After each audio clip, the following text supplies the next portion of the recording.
Уставните измени се една од одлуките кои што Северна Македонија треба да ги донесе до полноправното членство во Европската унија. И тоа не е процес од еден ден и не е процес кој се повторува. Процесот на пристапување во Европската унија е единствен процес и се прави еднаш и еднаш се влегува во Европската унија.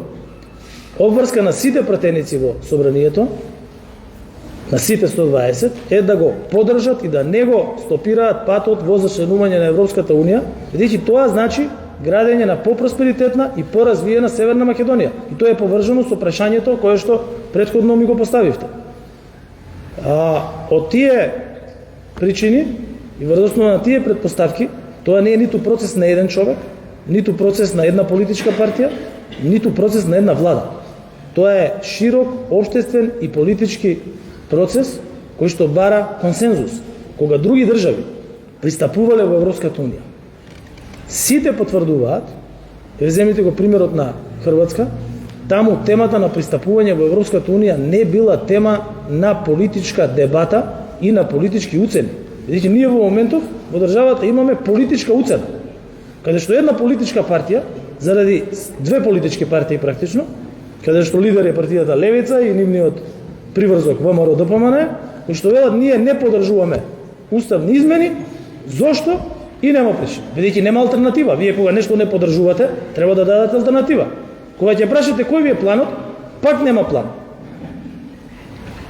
Видов одговор пред некое време, вели пратениците немале мандат за уставни измени. Тоа не е така. Пратениците добиваат мандат согласно устав, закони и деловник за работа на собранието.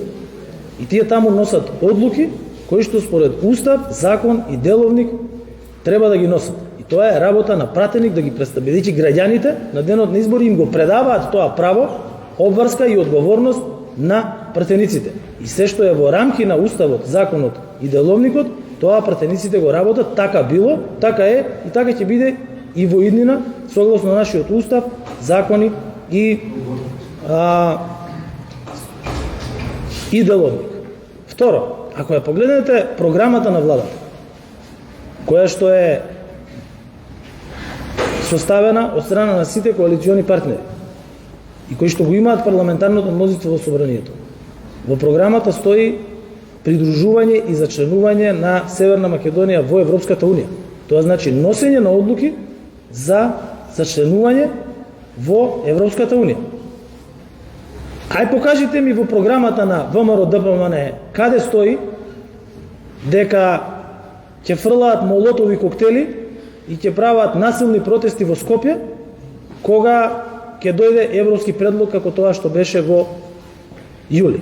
Каде во програмата на ВМРО-ДПМН стои дека ќе ги блокираат сите закони во собранието до ниво да не се одобрува финансиска помош во време на најголема светска економска и енергетска криза.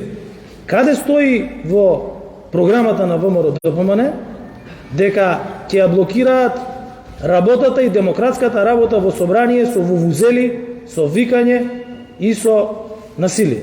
Тоа никаде не стои во програмата кај. А тоа го прави.